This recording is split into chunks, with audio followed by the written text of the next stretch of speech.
श्री सीतारामचन्द्राभ्यां नमः। मंगलमूर्तये श्री हनुमते नमः। वाग्देवतायै श्री सरस्वत्यै नमः। वाग्देवतायै श्री सरस्वत्यै नमः। श्रीरामः शरणं समस्तजगतां रामं विना का गति। रामेण प्रतिहन्यते कलिमलं रामाय कार्यं नमः। रामात्रस्यति कालभीमभुजगो रामस्य सर्वं वशे। रामे भक्तिरखण्डिता भवतु मे राम त्वमेव आश्रय। राम त्वमेवाश्रय। राम त्वमेव आश्रय। कल के सत्संग सत्र में हम चर्चा कर रहे थे राघवेंद्र सरकार प्रथम रात्रि में तमसा के किनारे पर विश्राम किए।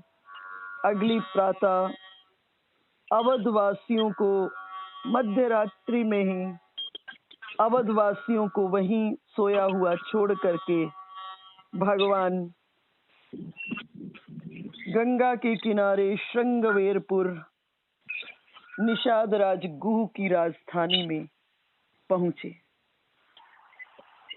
वहां गंगा को देख करके रथ से उतरे प्रभु, दंडवत प्रणाम किए, गंगा की महिमा का वर्णन किए।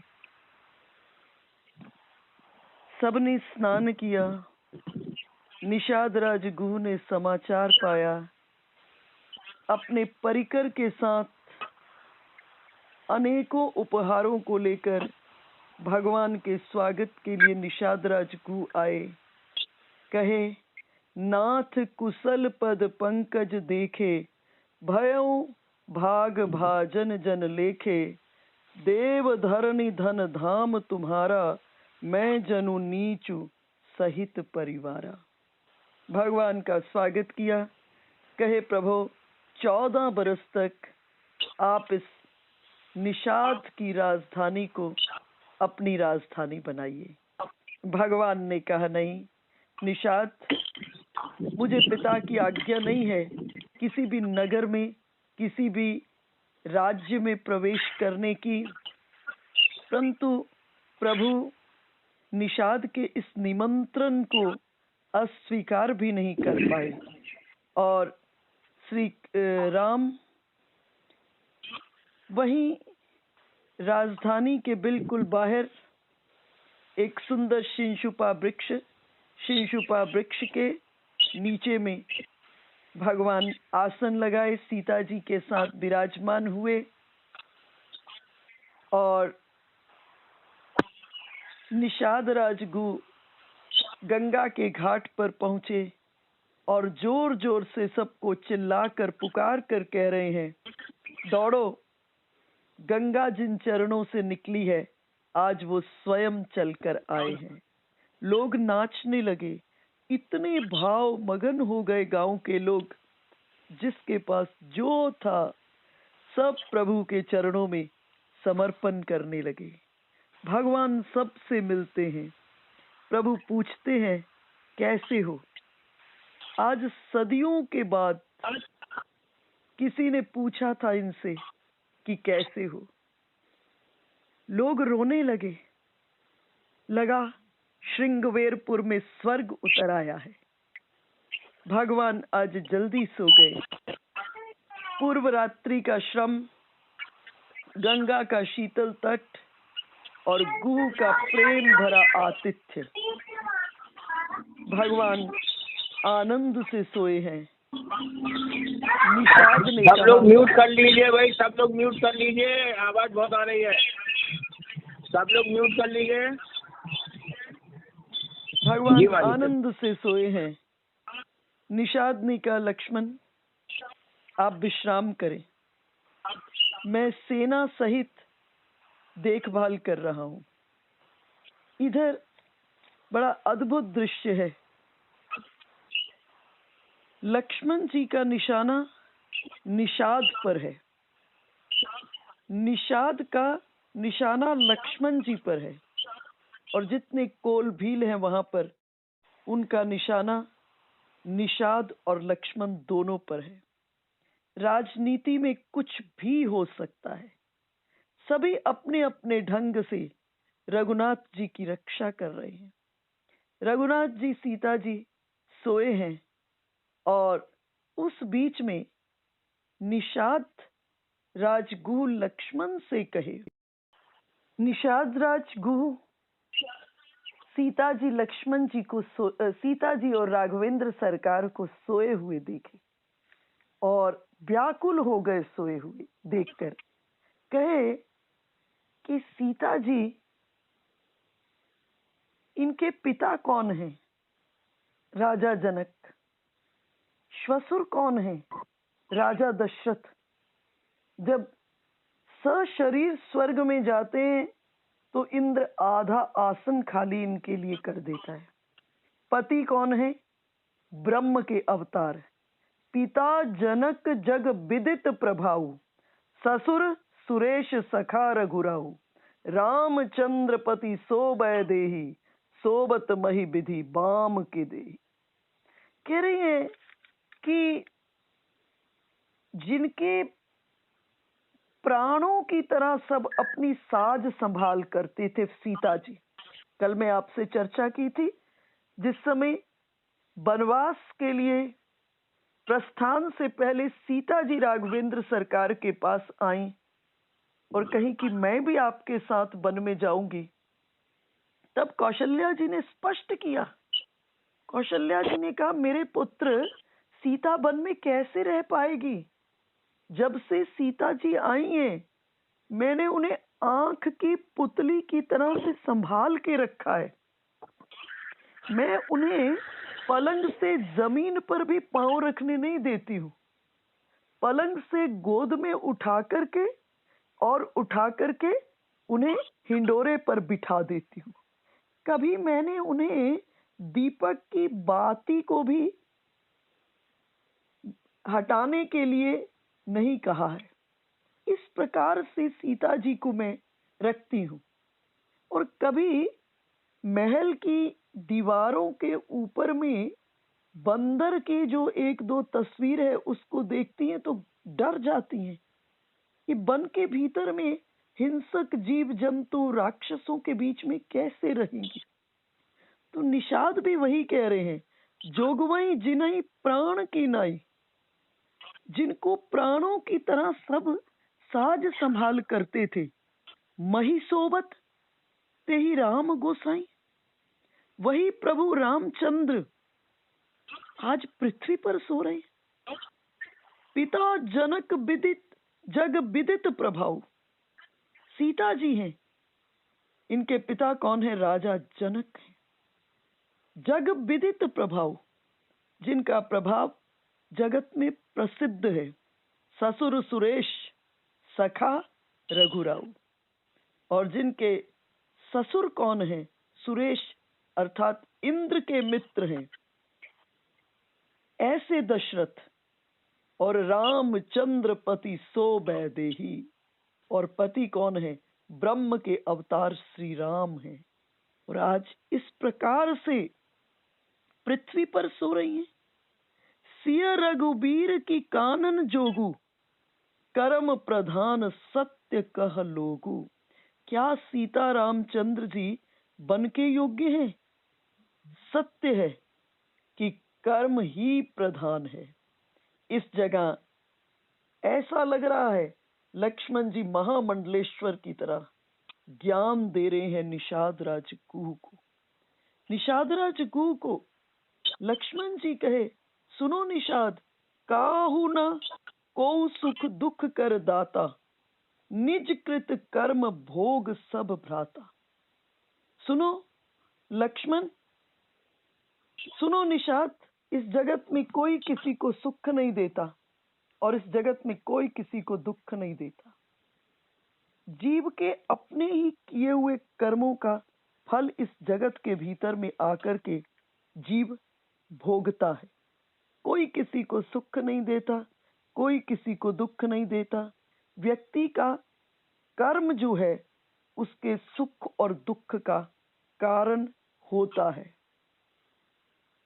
होई विवेक, जब विवेक जीवन में, ये विवेक, ये ज्ञान, होई विवेक मोह भ्रम भागा, जब ये विवेक जीवन में हो जाता है कि कोई किसी को सुख देने वाला नहीं है, कोई किसी को दुख देने वाला नहीं है, तो व्यक्ति इस संसार में रहते हुए पहला तो किसी को अपने सुख और दुख का कारण नहीं मानता है, किसी को नहीं मानता है।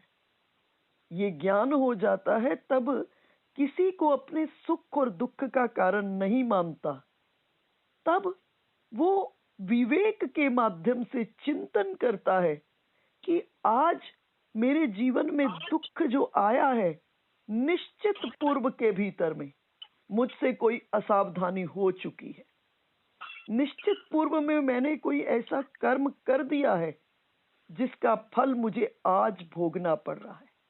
अगर बोया मैंने नीम का बीज है तो उस पर आम का पेड़ कैसे लगेगा, आम का फल कैसे लगेगा। नीम का बीज अगर मैंने बोया है तो नीम का ही पेड़ लगेगा, और नीम का पेड़ लगेगा तो उसमें नीम का ही फल, निबोली ही लगेगी। लेकिन जब विवेक जीवन में हो जाता है तो व्यक्ति किसी को अपने सुख और दुख का कारण नहीं मानता, पहली चीज। और दूसरी चीज, जो कर्म किए हैं उसे विवेक के माध्यम से मुस्कुराते हुए जीवन के भीतर में भोगता है। लेकिन कब संभव है ये? होई विवेक मोह भ्रम भागा, जब विवेक जन्म लेता है तब जीवन के भीतर में ये जो मोह हमको संसार में हो जाता है कि उसने ऐसा कर दिया, हमसे ऐसा हो गया, अर्थात ये जो अविवेकता में हम दूसरे को अपने दुख का कारण मान लेते हैं, अविवेकता में जो हम दूसरे को अपने दुख का कारण मान लेते हैं, लेकिन जब सत्संग करते हैं तो उस सत्संग से क्या जन्म लेता है? विवेक जन्म लेता है। और जब विवेक जन्म लेता है तो ये जो मोह है, ये जो आसक्ति है, जिस मोह और आसक्ति से हम जीवन में दुख पा रहे हैं, वो मोह और आसक्ति और भ्रम जो है, ये सारे का सारा खत्म हो जाता है। लेकिन कब होता है?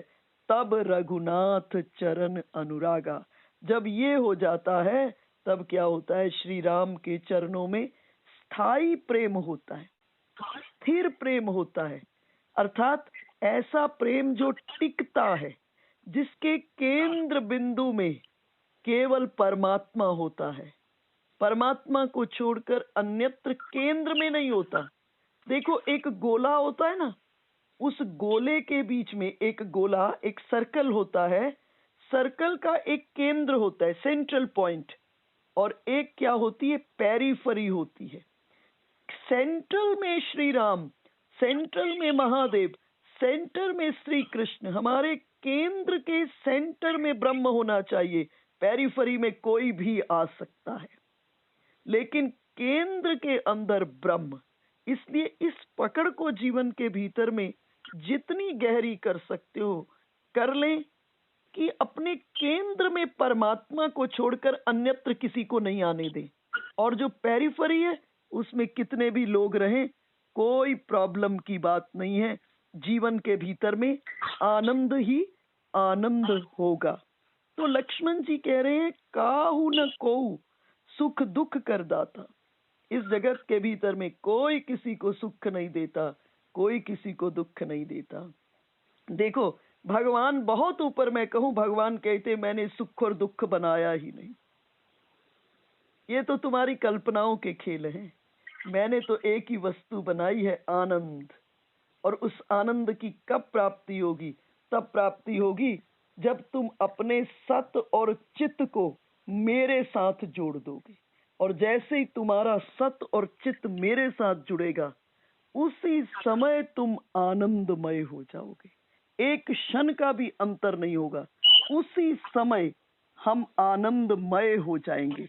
इसलिए सुख दुख हमें प्रभावित जीवन में इसलिए करते हैं हम आपको, क्योंकि केंद्र में ठाकुर जी नहीं होते। जिस दिन केंद्र में ठाकुर जी हो गए, सुख और दुख नहीं प्रभावित करेंगे। मैं अपने जीवन का एक व्यक्तिगत अनुभव आपसे शेयर करती हूँ कि सिरसा आश्रम में हम रहते थे पूर्व में, तो उसके सामने में एक नामधारी सिख परिवार रहता था। उनके पुत्र का डेंगू फीवर हो गया और जवान बेटा, छोटे छोटे बच्चे, 2, 2.5, 3 साल ऐसे बच्चे, कोई एक 3 साल का होगा, एक 1.5 साल, ऐसे बच्चे, और बेटा को हो गया डेंगू फीवर। और पुत्र को लेकर के परिवार के अन्य जन लुधियाना सीएमसी चले गए। और अगली प्रातः काल वो वृद्ध सज्जन अर्थात उस बेटे के बाप मेरे पास आए। और अक्सर मैं जब सिरसा में होती थी तो वो जब भी अपने पुत्र के यहाँ आते थे तो आकर बहुत देर मुझसे सत्संग करते थे। उस दिन भी वो आए, करीब करीब 12 बजे आए और बहुत देर तक सत्संग करते रहे। मैंने उनके हृदय में, उनके मन में, उनके हाव भाव में कहीं कोई चिंता की रेखा नहीं देखी, कोई पीड़ा नहीं देखी, कोई चिंता और व्याकुलता नहीं देखी। मुझे ही संकोच हुआ। मैंने पूछा, बेटे का कोई समाचार आया? तो उन्होंने एक नपी तुली लाइन में जवाब दिया, बीबी ओदी वदी होएगी तो वापस आ जाएगा, उसका जीवन शेष होगा तो वो वापस लौट आएगा। और वो कोई नहर में स्नान करने जाते थे, वहां चले गए। इधर 2:30-3 बजे होंगे, घर में रोना धोना शुरू हो गया। आश्रम के सामने थे घर, तो मेरा नैतिक दायित्व बनता था कि परिवार में कुछ देर जाकर सांत्वना, यूं सांत्वना की इस समय कोई भूमिका नहीं होती, लेकिन फिर भी नैतिक दायित्व बनता था। मैं गई, अभी डेड बॉडी को नहीं लेकर के आए थे वो, और घर में जो बाकी लोग थे, 10-5 मिनट चर्चा की और मैं आश्रम के गेट पर ही खड़ी थी। वो व्यक्ति वृद्ध सज्जन लौटकर घर के रोने धोने को उन्होंने दूर मार्ग में ही सड़क पर सुन लिया था। आश्रम के गेट पर मैं खड़ी थी और वहां खड़े होकर साइकिल रोककर उन्होंने मेरे साथ बहुत देर तक सत्संग किया और फिर एक नपी तुली लाइन में जवाब दिया, बीबी जीदा सी ओ लेके चला गया, जीदा सी ओ लेके चला गया। विपत्ति तो बहुत बड़ी थी, विषय तो अब भी उनके जीवन में भी बहुत खड़े हुए होंगे। जवान पुत्र वधू, छोटे छोटे बच्चे, स्थिति परिस्थिति, लेकिन अंतरंग के सेंटर में राम थे और केंद्र में राम होने के कारण विचलित नहीं हुए। हम लोग विचलित क्यों हो जाते हैं? इसलिए हो जाते हैं कि केंद्र में राम नहीं होते। केंद्र में राम, केंद्र में इष्ट देव, पेरीफरी में कोई भी हो, कोई चिंता की बात नहीं, कोई चिंता की बात नहीं। तो इस जगह लक्ष्मण जी समझाए निषाद राजगुदगु को कि काहू न को सुख दुख कर दाता, निज कृत कर्म भोग सब भ्राता, जोग वियोग भोग भल मंदा, हित अनहित मध्यम भ्रम फंदा, जन्म मरण जह लगी जग जालू, संपत्ति विपत्ति करम अरुकालू। समझाए निषाद राज गुह को कि इस जगत में मिलना, संयोग मिलना, वियोग बिछुड़ना, भले बुरे जगत के भीतर में लोग मिलना, भोग, शत्रु, मित्र, ये सब क्या है? ये सब भ्रम के फंदे हैं। जन्म, मृत्यु, संपत्ति, विपत्ति, कर्म और काल, ये क्या है? सब जगत के जंजाल हैं। और सपने होई भिकारी नृप, रंक नाक पति होई, जागे लाभ न हानि कछु, तिमि प्रपंच जिय जोई। कि जैसे स्वप्न में एक राजा भिकारी हो जाए, तो क्या जागने के बाद वो राजा भिकारी रहता है? जागे लाभ न हानि कछु, तिमि प्रपंच जिय जोई। इसी तरह ये संसार का प्रपंच है, इसी तरह से संसार का प्रपंच है।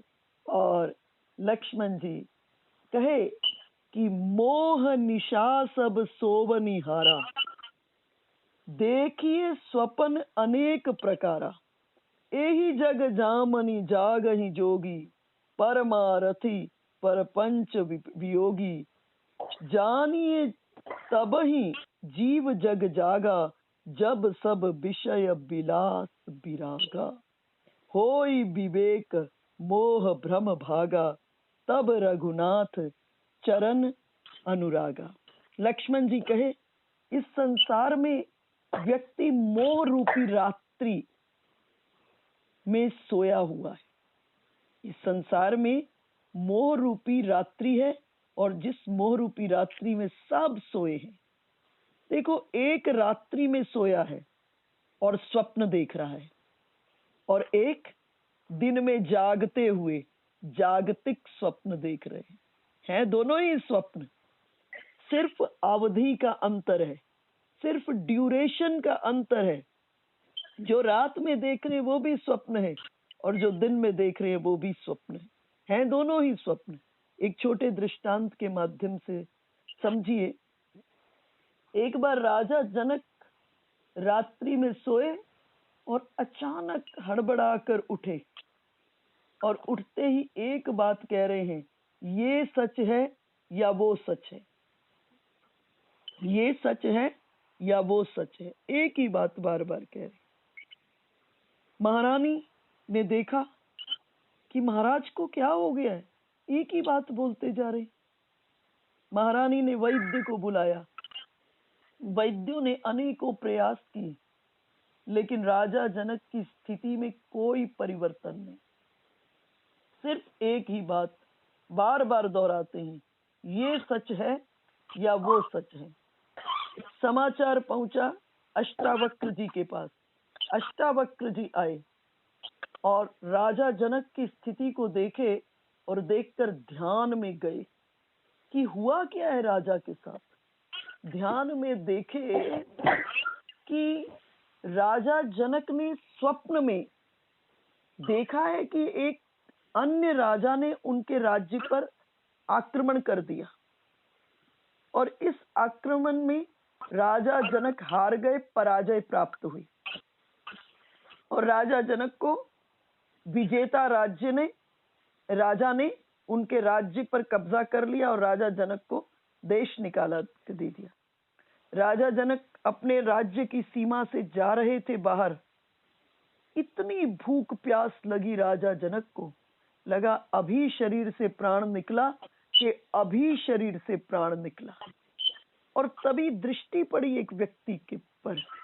व्यक्ति पास आया, पूछा क्या बात है। बोले इतनी भूख प्यास लग रही है कि अभी शरीर से प्राण निकला, कि अभी शरीर से प्राण निकला। उस व्यक्ति ने कहा मैं अन्न क्षेत्र का भंडारी हूं। अन्न क्षेत्र तो अब बंद हो गया है, लेकिन बर्तनों पर खुरचन लगी होगी। तुमको इतनी भूख लग रही है तो प्राण रक्षा हो जाएगी। भंडारी ने बर्तनों से खुरच करके जो चिपका हुआ सामग्री थी, भोजन था, उसको निकाला। राजा जनक ने अंजलि को फैलाया उसको लेने के लिए। जैसे अंजलि में लिया वो प्रसाद ग्रहण करने के लिए, वो भोजन लिया, आकाश से एक चील ने झपट्टा मारा, और जैसे ही झपट्टा मारा हाथ खुले, वो सारी की सारी सामग्री नीचे एक नाली में गिर गई, और इधर से आंख भी खुल गई। आंख खुली तो अपने को कहाँ पाया? राजमहल में। सोचने लगे वो जो देख रहा था वो क्या था? क्या वो सच था, या ये जो राजमहल है ये सच है? क्या सच है? और उस समय से यही बार बार यही रिपीट कर रहे हैं कि ये सच है या वो सच है। और इस जगह राजा जनक अष्टावक्र जी ने पूछा कि राजन, मुझे एक बात बताओ, जिस समय आप स्वप्न देख रहे थे उस समय ये राजमहल आपके पास था? राजा जनक ने कहा नहीं, उस समय राजमहल तो नहीं था। बोले जब राजमहल में पुनः जागे तो क्या भूख प्यास की स्थिति थी? राजा जनक ने कहा नहीं, जब जागे स्वप्न से उपराम हुए तो भूख प्यास की स्थिति नहीं थी। अष्टावक्र जी कहे राजन, ना वो सच है ना ये सच है, ना वो सच है ना ये सच है। रात्रि में जब हम स्वप्न देखते हैं और कई बार डरावना स्वप्न देख लेते हैं और आंख खुलती है, और जैसे ही आंख खुलती है हम घबराए होते हैं, लेकिन 2 मिनट में अपने को बैलेंस करते हैं, संयत करते हैं, और संयत करके कहते हैं अरे जो देख रहे थे वो तो स्वप्न था। तो रात में जो हम देखते हैं उसे हमने स्वप्न मान लिया है, जो दिन में देख रहे हैं उसे हमने स्वप्न नहीं माना है दोनों ही स्वप्न, लेकिन ड्यूरेशन का अंतर है। रात का जो स्वप्न है घंटे, 2 घंटे, 15 मिनट, 10 मिनट का, और जो दिन का स्वप्न है 100 बरस, 70 बरस, 80 बरस, 40 बरस, 60 बरस का है दोनों ही स्वप्न। सिर्फ अंतर क्या है? अवधि का है, ड्यूरेशन का अंतर है। रात में जिसको हम देखते हैं उसको हमने स्वप्न मान लिया है, और जो दिन में देख रहे हैं हमने स्वप्न नहीं माना, और नहीं माना इस कारण से हम बार बार पीड़ित होते हैं। पुनः अष्टावक्र जी ने राजा जनक से प्रश्न किया, राजन मुझे एक बात बताओ, जिस समय स्वप्न देख रहे थे उस समय तुम तो वहां थे ना? राजा जनक ने कहा हाँ गुरुदेव, मैं तो था। बोले जब फिर दोबारा से जागे महल में, उस समय में भी तुम तो थे ना? बोले हाँ मैं था गुरुदेव। तो अष्टावक्र जी ने कहा राजन, आप शुद्ध बुद्ध अजर अमर अविनाशी तत्व हैं, दोनों स्थितियों में आप थे, और ये जो शेष प्रपंच चल रहा है ये सब क्या है? स्वप्नवत है, स्वप्न है। इसको अगर स्वप्न मान लिया तो जीवन के भीतर में शांति है, जीवन के भीतर में आनंद है। अगर इससे चिपक गए, अगर इसमें आसक्ति हो गई तो क्या होगा? प्रतिपल जीवन के भीतर में कष्ट ही कष्ट है। तो जो संसार में आसक्त है वो सोया हुआ है, मोह रूपी रात्रि के भीतर में सोया हुआ है। मोह निशा सब सोवन हारा, मोह रूपी रात्रि के भीतर में सोए हैं। जो रात है उस रात में सोने की नहीं मनाही, वो तो परमात्मा की हम सब पर करुणा है। वो रात न हो तो कोई जी ही न पाएगा। इस रात में सोने की मनाही नहीं है। देखो भगवान ने कितनी सुंदर व्यवस्था की है। मैं तो कभी कभी प्रभु की करुणा पर चिंतन करती हूँ तो रोम रोम रोमांचित हो जाता है। भगवान ने देखा दिन भर हमको मेहनत करनी है, श्रम करना है, काम करना है। भगवान ने जगत के भीतर में सूरज रूपी बल्ब को प्रकट कर दिया। अब भगवान ने देखा ये मेरा अंश कार्य करते करते थक गया है, अब इसे विश्राम की आवश्यकता है। भगवान ने चांद रूपी बल्ब को प्रकट कर दिया। तो इस रात में सोने की मनाही नहीं है। किस रात में सोने की मनाही है? मोह रूपी रात्रि में सोने की मनाही है। तो जो संसार में आसक्त है वो मोह रूपी रात्रि में सोया हुआ है, अर्थात संसार में आसक्त व्यक्ति सोया हुआ है और जो अनासक्त है वो जागा हुआ है। और एक और छोटे दृष्टांत के माध्यम से इसे समझिए। एक छोटा बच्चा था, पास में महात्माओं की कुटी थी। छोटे बच्चों को महात्माओं से बड़ी प्रीति होती है और ये छोटा सा बच्चा महात्माओं के पास कुटी में प्रातः काल चला जाता, बार बार सुबह जाता, दोपहर जाता, फिर शाम जाता और संतों से इस छोटे बच्चे की बड़ी प्रीति हो गई थी। प्रसाद इत्यादि पाता वहां पर। सुंदर सुंदर संतों ने उसे छोटे बच्चे को सब कुछ जल्दी ही प्रीति के कारण सीख भी लेता है और इसको प्राणायाम इत्यादि सिखा दिया था, मंत्र इत्यादि सिखा दिए थे। अब बहुत दिन बीत गए, ये बच्चा आया नहीं। 2-4 बरस बीत गए। महात्मा भी विचार किए कि वो छोटा बच्चा आया करता था, बड़ा प्यारा था, भगवान में बड़ी प्रीति थी, अब उसने आना क्यों छोड़ दिया। एक दिन महात्मा किसी कार्य से बाजार गए हुए थे, तभी दृष्टि पड़ी वो बच्चे पर। बड़ा जवान हो गया था और महात्मा जी को देखकर उसने फटाफट अपनी दिशा को बदला। महात्मा जी विचार किए, ऐसा तो नहीं था कि मुझे देख करके ये रास्ता ही बदल ले। महात्मा जी दौड़े दौड़े किसी तरह से उसको जाकर पकड़े। महात्मा जी कहे, तू बच्चे में मेरे पास इतना आता था, आज देख कर भी तू प्रणाम इत्यादि न करके रास्ता बदल कर चल दिया, बात क्या है? कहा, महाराज पहले मैं छोटा था, दिन भर आपके पास पड़ा रहता था, अब मेरा ब्याह हो गया है, घर में बहुत सुंदर पत्नी है, एक छोटा बच्चा भी हो गया है, माँ बाप बहुत प्यार करते हैं मुझसे, पत्नी बहुत प्रेम करती है, छोटे बच्चे में मेरा भी बहुत प्रेम है। महात्मा जी कहे, ये तो बहुत सुंदर बात है, परंतु अब तू बच्चे में मेरे पास इतने दिन रहा है तो थोड़ी सी मुझको मदद कर। मैं एक प्रयोग करना चाहता हूँ कि तुझे सब बहुत प्यार करते हैं, क्या ये प्रेम सच्चा है या वास्तविक है कि नहीं है, मैं एक प्रयोग करना चाहता हूँ। उस बच्चे ने कहा, महाराज मेरे माता पिता हैं, मेरी पत्नी है, मेरा छोटा बच्चा है, सब बहुत प्यार करते हैं। तो महाराज कहे, चलो एक प्रयोग तो करने दो। ऐसा करना, मैंने तुम्हें प्राणायाम सिखा दिया है, एक काम करना कि तुम कल मरणासन्न लेट जाना सुबह में, और उसके बाद जो होगा बस नेत्र बंद किए हुए मरणासन, सांस रोक करके प्राणायाम में आप लेट जाना, मैं आऊंगा, फिर उसके बाद देखेंगे खेल।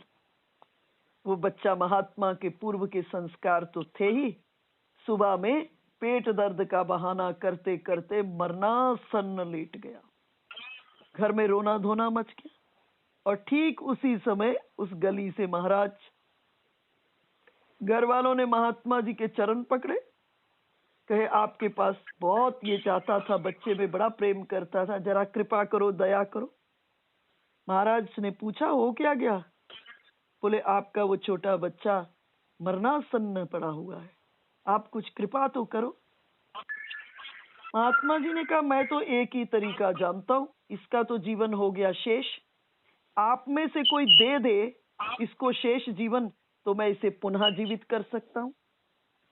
तो महात्मा जी ने सबसे पहले माँ को कहा तुम जननी हो, माँ हो, ऐसा करो, इसकी आयु शेष हो चुकी है, तुम अपनी आयु दे दो और मैं इसको जीवित कर देता हूँ। माँ ने कहा, महाराज जरा विचार करो, मेरे पतिदेव बिल्कुल वृद्धावस्था में है, अगर शेष आयु इसको दे दूंगी तो उनकी देखभाल कौन करेगा। तब महात्मा जी पिता के पास गए, पिता को कहे, पुत्र को जीवित कर सकता हूँ, बस एक काम कर दो, अपनी शेष आयु पुत्र के नाम करो, मैं जीवित कर दूंगा, आप मृत्यु को स्वीकार करो। पिता ने भी वही जवाब दिया, इस वृद्धावस्था में शेष आयु दे दूंगा तो मेरी ये वृद्ध पत्नी का कौन सेवा करेगा, कौन उसको देखेगा।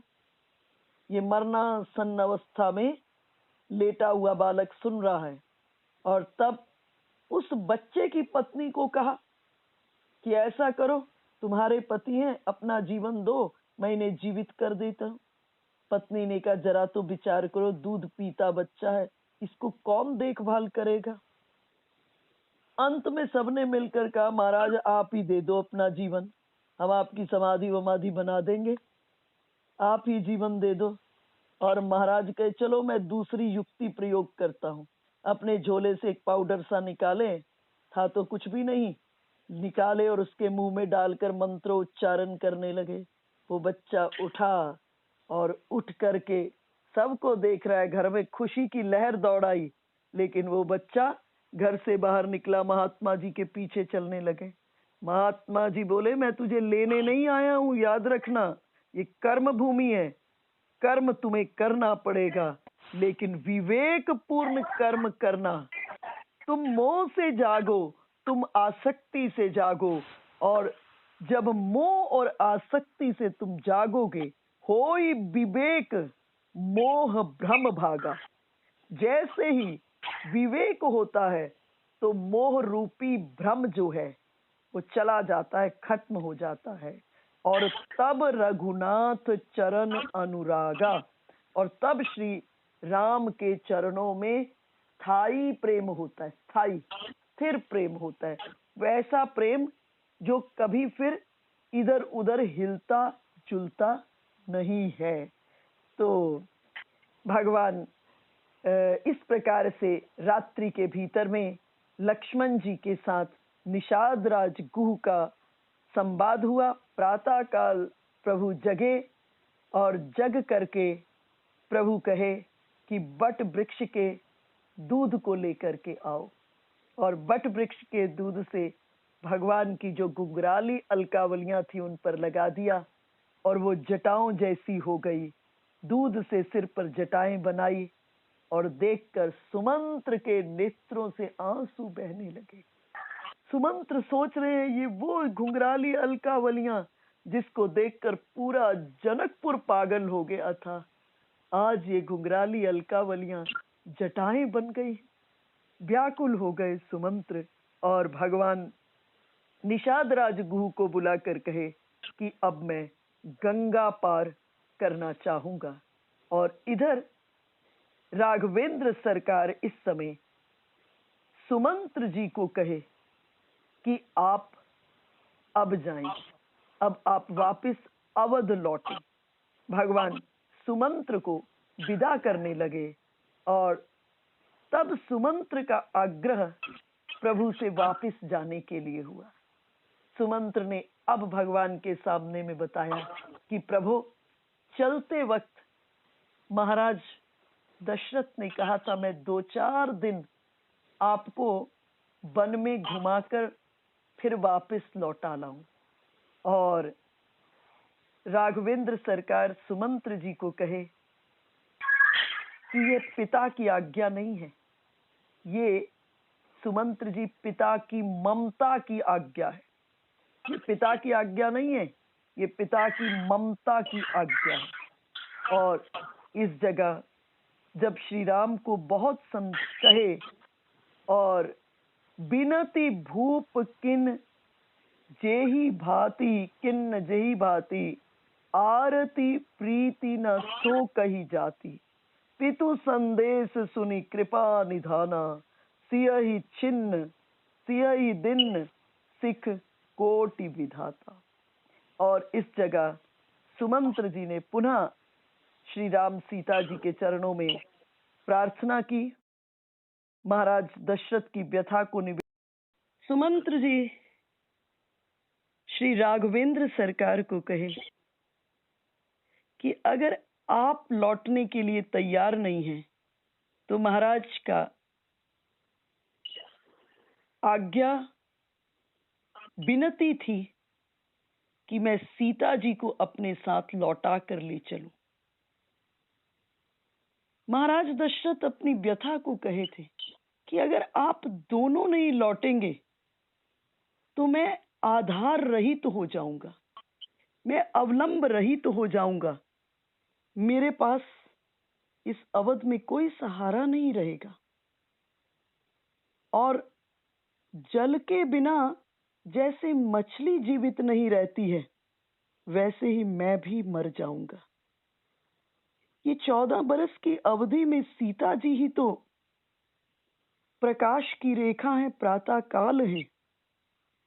इसे सुनकर के श्री राम सीता जी को शिक्षा दिए, कहे सीता यदि तुम चली जाओ तो सास ससुर गुरु प्रिय परिवार सभी लोगों के मन में जो दुख है वो मिट जाएगा। सुनी पति बचन कहती बैदेही तनु तजी रहती छाह किमी छेकी।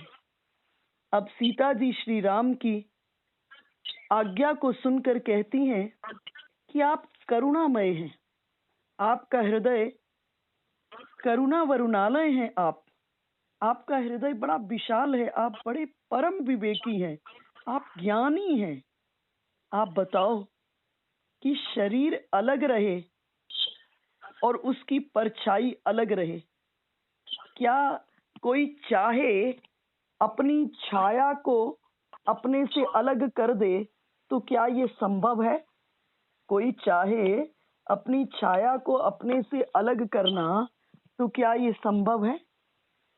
शरीर चला जाए कहीं और अपनी छाया को रोक ले, क्या ये संभव है? और सूर्य को छोड़कर क्या उसके तेज को, उसकी प्रभा, उसकी किरणों को अलग किया जा सकता है? चंद्रमा को छोड़कर कहीं चांदनी को अलग किया जा सकता है? इस प्रकार श्री राम को कहकर के सीता जी सुमंत्र जी से बोली, तुम पितु ससुर सरिस हितकारी। तुम पितु ससुर सरिस हितकारी। सुमंत्र जी को कही आप हमारे पिता के समान हो, ससुर के समान हो और आप हितकारी हो। आपको उत्तर देना यूं तो बड़ा अनुचित है, लेकिन ये दुख का समय है। विपत्ति में पड़कर आपके सामने ये मैं घूंघट खोल रही हूं, आपके सामने बोल रही हूं। आर्यपुत्र भगवान श्री राम के चरण कमलों के बिना मेरे लिए सब नाते व्यर्थ हैं। आरती बस सन्मुख भयऊ बिलगु न मानव तात, आरज सुत पद कमल बिनु बादी जहां लगी नाथ। कहे श्री राम को छोड़ कर के लिए मेरे लिए जितने भी रिश्ते नातों की बात आप कर रहे हैं सब व्यर्थ हैं। और सीता जी बोल उठी, पितु वैभव बिलास में डीठा, नृपमणि मुकुट मिलित पद पीठा, सुख निधान अस पितु गृह मोरे, पिय विहीन मन भाव न भोरे। कहीं मैंने अपने पिता के घर में बहुत बड़ा वैभव ऐश्वर्य देखा है। बड़े बड़े राजा अपने मुकुटों को मेरे पिता के चरण में रखते थे। बड़े बड़े राजा मेरे पिता के चरण को छूने के हिम्मत नहीं कर सकते थे। उनके मुकुट जो थे पिता के पद पीठ पर मुकुट को रखा करते थे। सुख निधान अस पितु गृह मोरे, इतना सुख ऐश्वर्य पिता के यहाँ था, लेकिन पति के बिना वह मुझे भूल कर भी अच्छा नहीं लगता है। पिय विहीन मन भाव न भोरे। और इस जगह कहीं सास ससुर सन मन मोरी, सास ससुर सन मन मोरी होती, विनय कर भी परिपाए मोर सोच जनि करिए कहूँ, मैं बन सुखी सुभाए। आप एक कार्य कीजिएगा सुमंत्र जी, कि जाकर के सास ससुर से मेरी ओर से उनके चरण पकड़कर विनती कर देना, मेरे लिए कोई दुख ना करे। मैं वन में बहुत सुखी हूँ, मुझे वन बहुत प्यारा लग रहा है। अगम पंथ बन भूमि पहारा, करी के हरि सर सरित अपारा। कोल किरात कुरंग बिहंगा, मोहि सब सुखद प्राणपति संगा। वन का भूमि बड़ा कठिन है। ये पहाड़, ये नदियां, ये कोल किरात, ये कुरंग बिहंग, ये सब मुझे, लेकिन राघव साथ है, श्री रघुनाथ मेरे साथ है, तो मुझे ये बहुत प्यारे लग रहे हैं। और श्री राम सुमंत्र जी को समझाए। श्री राम की आज्ञा को अब सुमंत्र जी ठुकरा नहीं पाए। सुमंत्र जी श्री राम की आज्ञा को शिरोधार्य किए और सीता राम लक्ष्मण जी के चरणों में सिर झुकाकर, जैसे कोई व्यापारी व्यापार करने जाए तो उद्देश्य क्या होता है, लाभ करके लौटूंगा। लेकिन आज सुमंत्र जी को लग रहा है कि मैं तो मूल को भी गवा करके लौट रहा हूं। सोच तो रहा था सीता राम जी को 4-5 दिन वन के भीतर में घुमा करके वापस लौटाकर महाराज दशरथ को प्रसन्न कर दूंगा, उनके प्राणों की रक्षा हो जाएगी। लेकिन आज तो लग रहा है मैं मूल को भी गवा करके लौट रहा हूं। रथ को हाका सुमंत्र जी ने। सुमंत्र ने जिस समय रथ को लौटने के लिए घोड़ों को दिशा को बदला, रथ को हाँकने लगे, तो घोड़े राम जी की तरफ देखकर जोर जोर से हिनहिनाने लगे। ये देख करके निषाद अत्यंत व्याकुल हो गए, सिर पीटने लगे निषाद। और निषाद विचार कर रहे हैं, जासु वियोग बिकल पशु ऐसे, प्रजा मातु पितु जी हैं कैसे। जिनके वियोग में पशुओं की ऐसी व्याकुलता हो गई है, ऐसी स्थिति हो गई है, उनके माता पिता किस प्रकार से जीवित रहेंगे। और भगवान सुमंत्र जी को विदा किए और अब आदेश किए निषाद राजगुह को कि मैं गंगा पार करूंगा। निषाद राजगुह ने ये आदेश घाट पर जितने केवट थे उनको रात्रि में ही दे दिया था, रात्रि में दे दिया था कि कल प्रातःकाल श्री राम गंगा पार करेंगे। तुम सब अपनी नाव को सजाओ, तुम सब अपनी नाव को सजाओ। न जाने किसका भाग्य कल प्रातःकाल खुल जाए, किसका भाग्य कल प्रातःकाल खुल जाए। कल उन्हें गंगा पार करनी है, सब अपनी नाव को सजाओ। और सभी के सभी केवट अपनी नाव को सजाने लग गए। पूरी रात सबने सजाया, लेकिन एक अनूठा केवट था। घाट पर एक ही केवट नहीं थे, बहुत केवट थे, लेकिन एक अनूठा केवट जिस पर प्रभु की सर्वस्व कृपा हुई, एक अनूठा केवट ये पूरी की पूरी रात अपनी हृदय रूपी नाव को सजाने लगा। सबके सब केवट जो थे वो लकड़ी की नाव को सजा रहे थे, और ये जो केवट था ये हृदय रूपी नाव को सजा रहा था। देखो, जब तक हृदय विकार रहित नहीं होगा, या जब तक इस हृदय में परमात्मा को प्राप्त करने की चाहत गहरी नहीं होगी, जब तक उस परमात्मा के प्रति का भाव गहरा नहीं होगा, तब तक इस हृदय के भीतर में नाना प्रकार के भावों का उदय अस्त होता ही रहेगा, उदय अस्त होता रहेगा। और पूरी रात इस केवट ने हृदय रूपी नाव को सजाया। विचार कीजिए, हमारे जीवन के भीतर में विकारों का जन्म कहाँ होता है? काम, क्रोध, लोभ, मोह, अहंकार, ईर्ष्या, द्वेष, मद, मात्सर्य, इनका जन्म कहाँ होता है? हृदय में होता है। गड़बड़ी क्या कर देते हैं? इनका जन्म हृदय में होता है। गड़बड़ी हम क्या कर देते हैं? संबंध बाहर कर देते हैं। अगर जहां जन्म हुआ है उसी के अधिष्ठात्री देव श्रीमन नारायण से संबंध कर देंगे तो ये विकार भी परम कल्याणकारी हो जाएंगे। लेकिन हम यही गड़बड़ी कर देते हैं। विकारों का जन्म तो हृदय में होता है, लेकिन संबंध क्या कर देते हैं? बाहर कर देते हैं।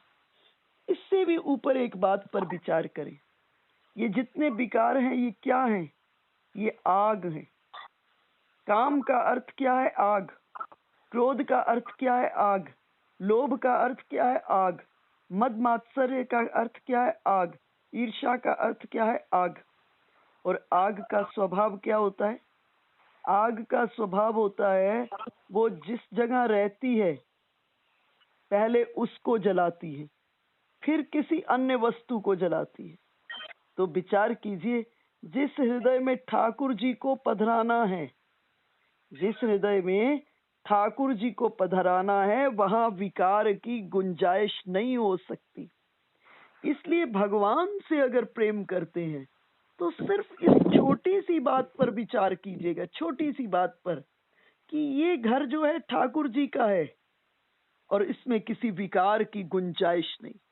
जब कोई विकार आ जाए, संसार में रहते हैं, किसी स्थिति परिस्थिति में विकार आ सकता है, जीवन में आ जाए, तुरंत ज्ञान के चाकू से काट करके प्रेम की इस धरा को हम निर्मल करें और निर्मल करके संकल्प करें कि ये मेरे ठाकुर के विराजने का स्थान है, यहाँ अन्यत्र किसी की गुंजाइश नहीं है।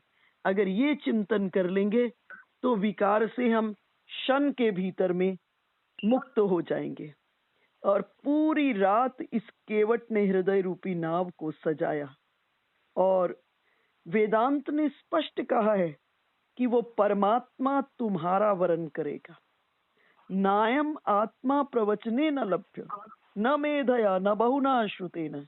हम प्रवचन की कला में बहुत प्रवीण है कोई व्यक्ति, तो इसका ये अर्थ नहीं है कि वो परमात्मा को प्राप्त कर लेंगे। कोई बहुत बुद्धिमान है, इसका ये अर्थ नहीं है कि वो परमात्मा को प्राप्त कर लेगा। परमात्मा की प्राप्ति तो उसके प्लेटफॉर्म पर होगी। वो किसको सिलेक्ट करेगा, वो किसको वरण करेगा। और आज श्री राम ने इस केवट का वरण कर लिया। आज इस श्री राम ने इस केवट का चयन कर लिया। और ये केवट भी भगवान का बहुत बड़ा प्रेमी है। पूर्व जन्म में ये क्षीर सागर में कछुआ था। भगवान के चरण छूने के प्रयास में निरंतर रहता था।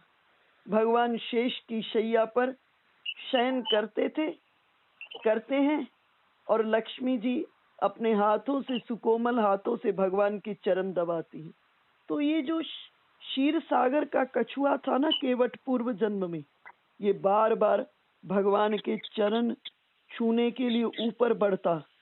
कभी तो शेष पूंछ मार करके गिरा देते और कभी लक्ष्मी जी अपने हाथ से झटक देती। और इसी वासना में देह छूटी और देह छूट करके आज ये गंगा की घाट का केवट बना। और इस प्रतीक्षा में इस घाट पर है कि कभी तो राम आएंगे। और आज वह सुंदर घड़ी आ गई जब साधना फलित हो गई। और जैसे ही कहा निषाद राजगु ने कि प्रभु ने कल गंगा पार करनी है, न जाने किसका भाग्य उदय हो जाए। जो भवसागर को पार कराने वाला है, उन्हें गंगा पार कराने का सौभाग्य किसको प्राप्त हो जाए। तो पूरी रात ये केवट हृदय रूपी नाव को सजा रहा है और आज भगवान घाट पर आए और आकर के इस केवट का चयन कर लिए और केवट से नाव मांगी। भगवान ने मांगा। सारी दुनिया जिसके पास मांगती है वो परमात्मा आज केवट से मांग रही है। गंगा जो है वो भक्ति का स्वरूप है। भगवान इसलिए मांग रहे हैं कि ये घटना कहाँ हुई है, गंगा के तट पर हुई है। अगर ये घटना जमुना के तट पर होती, अगर ये घटना सरस्वती के तट पर होती तो भगवान कभी नहीं मांगते। लेकिन ये घटना कहाँ हुई है, गंगा के तट पर हुई है। और गंगा किसका स्वरूप है, भक्ति का स्वरूप है। और ये घटना भक्ति के तट पर घटी, इसलिए भगवान मांग रहे हैं, क्योंकि सच्चा भक्त कभी भगवान से कुछ नहीं मांगता, इसलिए भगवान मांग रहे हैं। और भक्ति की नदी के दो किनारे हैं, एक सकाम और एक निष्काम। ये केवट कौन से तट पर बैठा है गंगा के, ये निष्काम तट पर बैठा हुआ है। इसलिए भगवान को आज केवट से मांगना पड़ा। भगवान क्या बोले, मांगी नाव। भगवान ने केवट से नाव को मांगा, लेकिन ना केवट आना। भगवान ने मांगा लेकिन केवट नहीं आया। और साथ में क्या कह दिया, कहेऊ तुम्हार मरम में जाना। देखो, इस जगत के भीतर में जीव भक्ति करता है, या तो भय से भक्ति करता है या लोभ से भक्ति करता है। लेकिन जो केवट है ना, उसकी भक्ति न भय से है न लोभ से है, वो तो मस्ती में बैठा हुआ है। इसलिए ना केवट आना। भगवान ने मांगी नाव लेकिन केवट नहीं आया। भगवान ने नाव मांगी लेकिन केवट नहीं आया। और भगवान भी चयन कर लिए इस केवट का कि मैं किसी अन्य केवट की, अन्य की नौका में नहीं बैठूंगा। बैठूंगा तो इसी केवट की नौका में बैठूंगा। भगवान उसकी नौका में बैठते हैं जो निष्काम तट का केवट हो। और भगवान ने नाव मांगी, मांगी नाव, न केवट आना, आया नहीं। और साथ में क्या कह दिया, कहेऊ तुम्हार मरम में जाना। उस ब्रह्म के, उस परमात्मा के मरम को कोई नहीं जान पाता। अयोध्या कांड में वाल्मीकि ऋषि कह रहे हैं, विधि हरि शंभु नचावनिहारा, तेऊ न जानहि मरम तुम्हारा। आप ब्रह्मा विष्णु महेश को नचाने वाले हैं, लेकिन वो भी आपका मरम नहीं जान पाते। अरण्य कांड के भीतर में सीता जी जब अग्नि के भीतर में अपने वास्तविक स्वरूप को रख दी और कृत्रिम प्रतिबिंब के रूप में राघवेंद्र सरकार के पास हैं, तब लक्ष्मण यह मरम न जाना। तब लक्ष्मण जी भी इस मरम को न जान पाए। और आज घाट का केवट क्या कह रहा है, प्रभु मैं आपके मरम को जानता हूँ। भगवान ने पूछा क्या जानते हो। केवट ने कहा, ठाकुर मैंने सुना है कि आपकी जो चरण धूली है ना, वो अगर स्पर्श हो जाती है तो ऋषि पत्नी बन जाती है। आपकी चरण धूली किसी शिला को छू जाती है तो वो ऋषि पत्नी बन जाती है। मांगी नाव न केवट आना, कहे तुम्हार मरम में जाना। चरण कमल रज कहूँ सब कहई, मानुष करनी मूरी कछु अहई। और कहा प्रभु कि आपकी चरण धूली शिला को छू जाती है तो वो ऋषि पत्नी, छू गई तो वो ऋषि पत्नी बन गई, मैंने सुना है। लेकिन मेरी नौका तो पत्थर जैसी कठोर नहीं है। मेरी नौका तो लकड़ी की है और पानी में रह रहकर ये और नरम हो गई है। और उससे कहीं आपकी चरण धूली छू गई तो यहाँ पर और नारी प्रकट हो गई। छुअत शिला भई नारी सुहाई, पाहन तेन काठ कठिनाई। तरन्यु मुनि घरनी होई जाई, बाट परई मोरी नाव उड़ाई। कहा अगर मेरी ये जो लकड़ी की नाव है ये भी मुनि की पत्नी हो गई और मेरी नाव गई, मेरे पास तो और कोई व्यवस्था नहीं है अपने परिवार का पेट पालन करने का, मैं तो लुट जाऊंगा। मेरे पास तो और कमाने खाने की व्यवस्था ही नहीं हो सकती है, मेरी तो रोजी मारी जाएगी। यही प्रतिपालऊ सब परिवारू। प्रभु इसी नाव से पूरे परिवार का पालन पोषण करता हूँ। नहीं जानूं कछु और कबारू। अन्य कोई रास्ता परिवार के पालन पोषण का कामकाज मैं नहीं जानता हूँ। अब अपनी सब ये बातें, इतनी बातें केवट क्यों कह रहा है? इसलिए कह रहा है कि अभी अभी श्री राम ने सुमंत्र जी को विदा किया है और सुमंत्र जी को विदा करते हुए श्री राम भाव विह्वल हो गए थे, क्योंकि सुमंत्र जी को वो पितृतुल्य सम्मान और प्रेम देते थे। भगवान का मुख बड़ा उदास था और भक्त अपने प्रेमास्पद को दुखी और उदास नहीं देख सकता। आज राघवेंद्र सरकार को इतना उदास देख करके केवट चाह रहा था कुछ ऐसी बात करूं कि मेरे प्रभु मुस्कुरा दे, मुस्कुरा दे, प्रभु का ये उदासी खत्म हो जाए। और केवट बोल उठा, जो प्रभु पार अवसिगा चहु, मोहि पद पदुम पखारन कहूं। अगर आप इस नाव से मेरी पार होना चाहते हो तो एक कार्य कीजिए, एक मुझे आज्ञा दीजिए कि मैं आपके चरण कमलों को पहले धो लूं, आपके चरण कमलों को पखार लूं और चरण कमलों को धो करके फिर मैं आपको नाव पर चढ़ाऊंगा। पद कमल धोई चढ़ाई नाव नाथ, उतराई चहु मोहि राम राउरी आन दशरथ, सपथ सब साची कहूं। लक्ष्मण जी ये सारी बातचीत को सुन रहे हैं और लक्ष्मण जी को हृदय में बड़ा क्रोध आ रहा है और कहा, प्रभु आप अपने चरण कमल को धोने की इजाजत दो। प्रभु मुझे महाराज दशरथ की सौगंध, मोहि राम राउरी आन दशरथ, शपथ सब साची कहूं कि आपको अपनी नाव में चढ़ाकर उतराई नहीं मांगूंगा।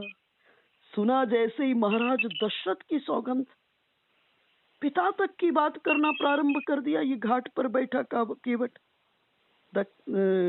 लक्ष्मण जी टेढ़ी आंख से देखे क्रोध में और तभी क्या कह दिया, बरु तीर मारहूं लखन पे, जब लगी न पाय पखारी हूं, तब लगी न तुलसीदास नाथ, कृपाल पार उतारी हो। कहा लक्ष्मण जी को, अब मैं क्षीर सागर का कछुआ नहीं हूं कि पूंछ मार करके मुझे गिरा दोगे।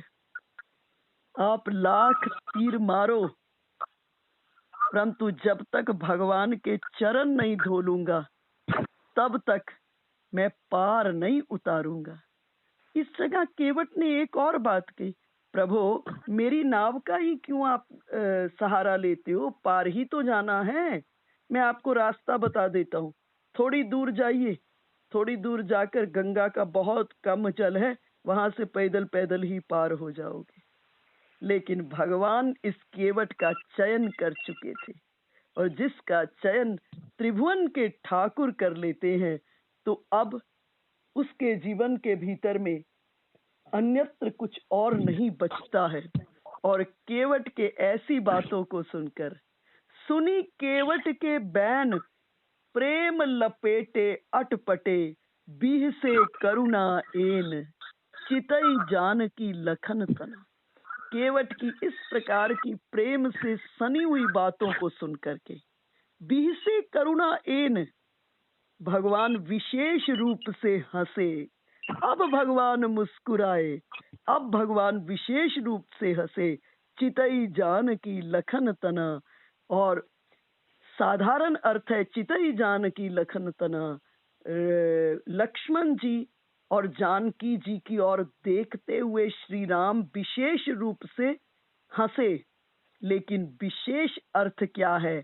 भगवान लक्ष्मण जी को कह रहे हैं, सीता जी को कह रहे हैं, चित ई जान, चित ई जान, लख न तना।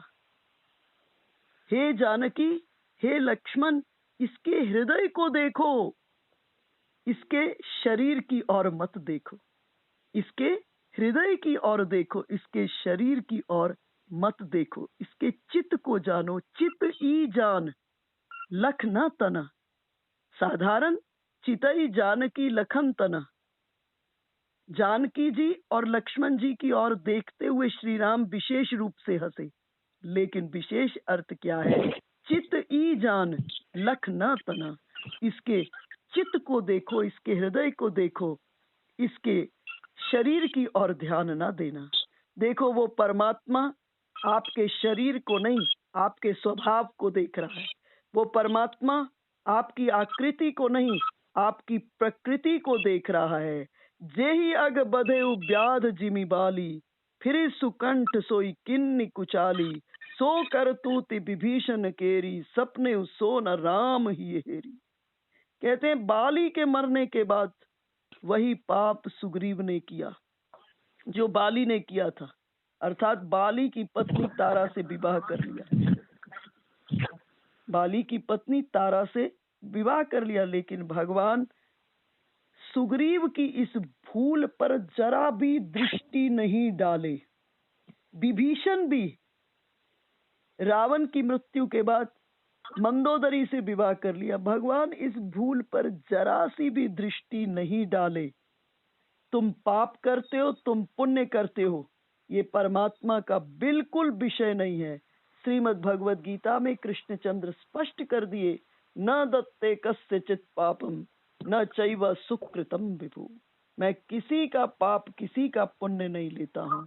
आप धर्म करोगे तो आपको सुख मिलेगा, आप अधर्म करोगे आपको कष्ट मिलेगा। आप पाप करोगे आपको कष्ट मिलेगा, आप पुण्य करोगे आपको सुख शांति आनंद मिलेगा। लेकिन परमात्मा का विषय न तो पाप है न पुण्य है। परमात्मा का विषय है, जैसी आपकी रस स्थिति है वो अनुकूल हो या प्रतिकूल हो, उसमें अपने अंतरंग में तुम किसके साथ जुड़े हो।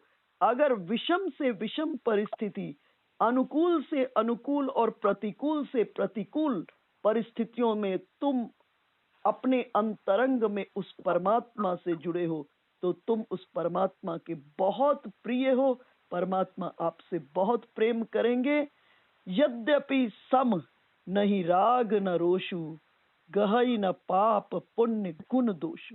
यद्यपि परमात्मा सम है, राग और रोष की कोई भूमिका नहीं है, लेकिन फिर भी भगवान किसी के पाप और पुण्य को ले जीवन के भीतर में स्वीकार नहीं करते हैं। और जब केवट के इस प्रकार से जो प्रयास था भगवान की उदासी को देखकर कि प्रभु आज उदास हैं, केवट को अच्छा नहीं लग रहा है, इतनी बातें की केवट ने, और बीह से करुणा एन, भगवान विशेष रूप से हंसे। कृपा सिंधु बोले मुस्काई, सोई करु जेहि तब नाव न जाई। भगवान मुस्कुराते हुए केवट को कहे, केवट वही करो जिसमें तुम्हारी नाव न चली जाए। और बेगी आनु जल पाए पखारू, होत विलंब उतार ही पारो। जल्दी करो, जल लाओ, पांव धो, देर हो रही है और हमें पार उतार दो। और इस जगह केवट ने कहा, प्रभु अब आपने स्वीकृति प्रदान कर दी है चरण धोने की, तो प्रभु आज कितने समय के बाद ये सौभाग्य आया है, जन्मों के बाद सौभाग्य आया है। आप सन्मुख खड़े हैं और आपके चरण धोने का सौभाग्य आया है। प्रभु अब जल्दी मत करिएगा। ये मेरी बात नहीं है, जो मेरे पितर भी हैं, मेरा अभी जो कुल परिवार खानदान है, उन सब के सौभाग्य की बात है। इसलिए प्रभु जल्दी मत कीजिएगा, थोड़ा सा मुझे समय दो। और केवट जोर जोर से चिल्लाने लगा, आ जाओ आ जाओ प्रभु के चरण धोने। पत्नी को बुलाए, पत्नी को कहे, आओ राघव के, श्री रामचंद्र के, प्रभु रामचंद्र के हम चरण धोएं। पूरे परिवार को बुला लिए कि प्रभु के चरण धोकर चरणामृत की प्राप्ति होगी। आज सब चरणामृत को पान करके धन्य हो जाना। जासु नाम सुमिरत इक बारा, उतरई नर भव सिंधु अपारा।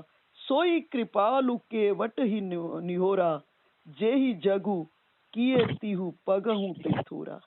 और जिनका नाम स्मरण करने से ही, नाम सुमिरन करने से जिनका जीव भव सागर को पार हो जाता है।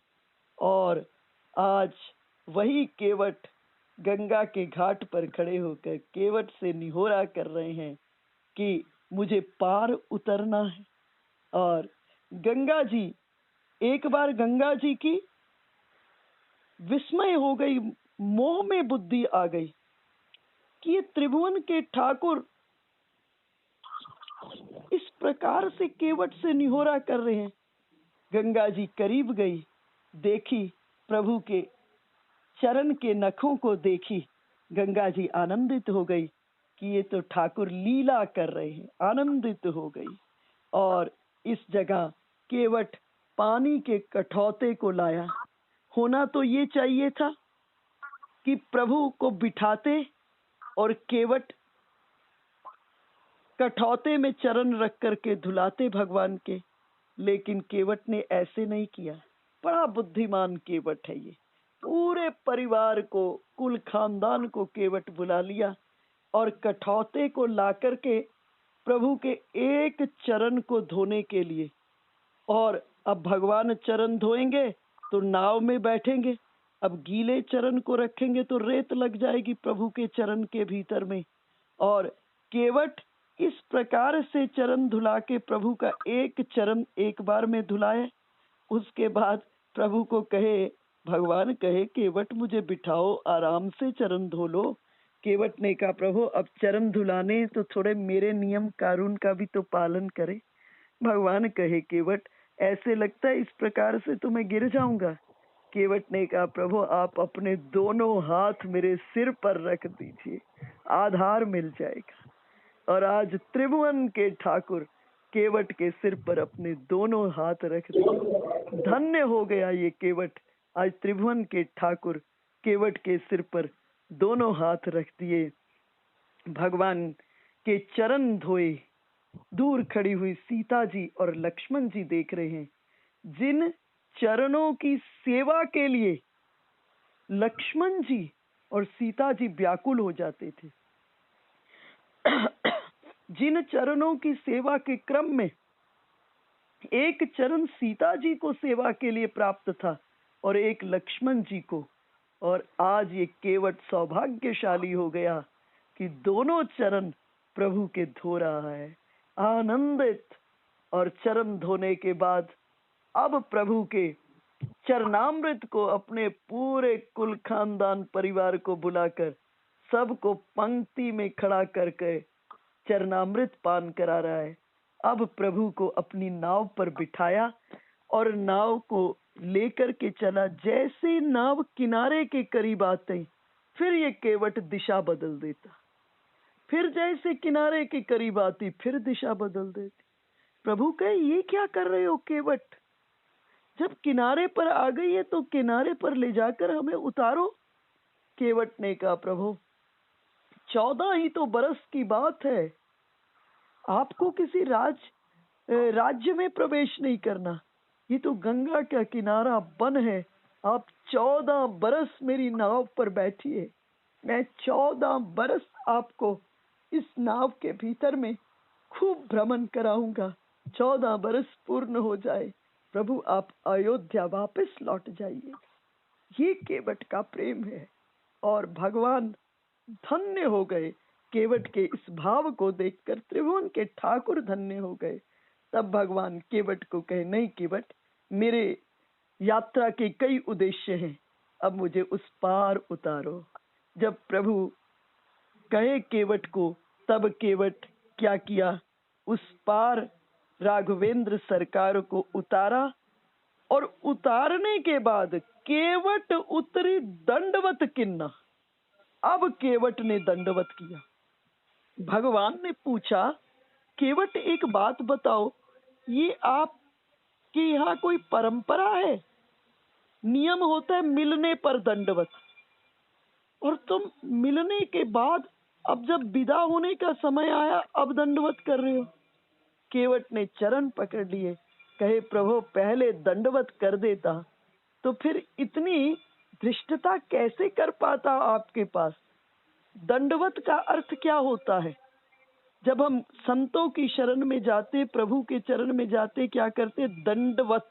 दंड अर्थात लाठी की तरह से लेटकर प्रणाम करते हैं। विचार कीजिए, आप अपने को दंड की तरह से उन महद चरणों में, उन परमात्मा के चरणों में समर्पित कर रहे हैं। और दंड की अपनी मर्जी नहीं होती। किसकी मर्जी होती है? जिसके हाथ में दंड होता है। केवट ने कहा, अगर प्रभु पहले ही ऐसी कर देता, दंडवत प्रणाम कर देता, तो फिर इतनी मनमानी धृष्टता नहीं कर सकता था। भगवान प्रसन्न हुए और प्रभु ही भगवान केवट को कुछ देना चाह रहे हैं। संकोच है प्रभु को, पार उतार दिया और मैं कुछ नहीं देख रहा हूँ। सीता जी ने प्रभु के संकोच को देखा, अपनी मणि मुद्री को, अपनी अंगूठी को उतारा, राघवेंद्र सरकार को दिया, कहा कि आप केवट को उतराई दो। कहे वो कृपाल लेव उतराई, केवट चरण गए अकुलाई। केवट धन्य धन्य हो गया। केवट ने कहा, प्रभु नाथ आज मैं काह न पावा, मिटे दोष दुख दारिद्र दावा। प्रभु आज मैंने क्या नहीं प्राप्त कर लिया, मेरे अनंत जन्मों के दोष, दुख और दरिद्रता चली गई। मनुष्य को कुबेर का खजाना मिल जाता है तो भी उसकी दरिद्रता खत्म नहीं होती, अर्थात और की चाह बनी रहती है। देखो, हम सब के पास कुछ ना कुछ, बहुत कुछ है, लेकिन ये केवट ऐसा है, इसके पास कुछ नहीं। हमारे पास सर्वस्व होकर भी प्रभु से मांगते रहते हैं। केवट के पास कुछ नहीं है, और देने वाले कौन खड़े हैं? सर्व सामर्थ त्रिभुवन के ठाकुर। लेने वाला कौन है जिसके पास कुछ नहीं है? और देने वाला आज दे देकर आनंदित होने को तैयार है। लेने वाला कह रहा है, नाथ आज मैं काह न पावा, मिटे दोष दुख दारिद्र दावा। प्रभु आज मैंने क्या नहीं प्राप्त कर लिया, मेरे कितने जन्मों के दोष, मेरे कितने जन्मों के दुख, मेरे कितने जन्मों की दारिद्रता आज खत्म हो गई है। बहुत काल में कीनी मजूरी, आज दिन विधि बनी बनी पूरी। मैं कब से मजदूरी कर रहा हूँ, लेकिन वास्तव में आज मेहनताना मुझे जीवन के भीतर में मिला। कब से मजदूरी कर रहा हूँ, लेकिन आज ही मुझे मजदूरी प्राप्त हुई है। अब कछु नाथ न चाहिए मोरे, दीन दयाल अनुग्रह तोरे। प्रभु अब कुछ नहीं चाहिए। इसलिए नारद भक्ति सूत्र में, जब देवऋषि नारद भक्ति सूत्र को प्रारंभ करते तो क्या कहते हैं? कहते हैं, अथा तो भक्ति व्याख्या। अब मैं भक्ति के सूत्रों को प्रारंभ कर रहा हूँ, अर्थात पूर्व में जो हो गया उसको मैं बिल्कुल क्रॉस कर रहा हूँ। अब भक्ति को छोड़कर अन्यत्र मेरे जीवन में कुछ नहीं। और केवट भी घाट पर बोल दिया, अब कुछ नहीं चाहिए प्रभु, सिर्फ आपकी कृपा, कुछ नहीं चाहिए। और क्या बड़ा केवट चालाक था, प्रभु से कुछ नहीं लिया, लेकिन एक बात अभी पक्की कर दिया। क्या कहा? फिरती बार मोहि जो देवा, सो प्रसाद में सिर धरी लेवा। कहा प्रभु जब वापस लौटूंगा ना, जो आप देंगे उसे प्रसाद मान करके मैं स्वीकार करूंगा। अर्थात अभी निश्चित करा लिया कि प्रभु लौटोगे तो किसी और रूट को पकड़ कर ना चले जाना। जब लौटना फिर इस केवट की नाव पर बैठना, गंगा पार में आपको मैं ही कराऊंगा। प्रभु बहुत किन्न प्रभु लखन सिए, नहीं कछु केवट लेई, विदा किन्न करुणा यतन, भगति बिमल बर दे। बहुत प्रयास किया लक्ष्मण जी, राम जी, सीता जी ने बहुत आग्रह किया, केवट ने कुछ नहीं लिया। लेकिन भगवान चलते हुए जो ये जागतिक जगत की वस्तुएं प्रभु से नहीं लेते, भगवान उसे क्या दे देते हैं? अपनी विमल भक्ति दे देते हैं, अपना प्रेम दे देते हैं। भगवान केवट को प्रेम प्रदान किए, केवट धन्य हुआ, आनंदित हुआ। और इससे आगे का सत्संग कल के सत्संग सत्र में करें।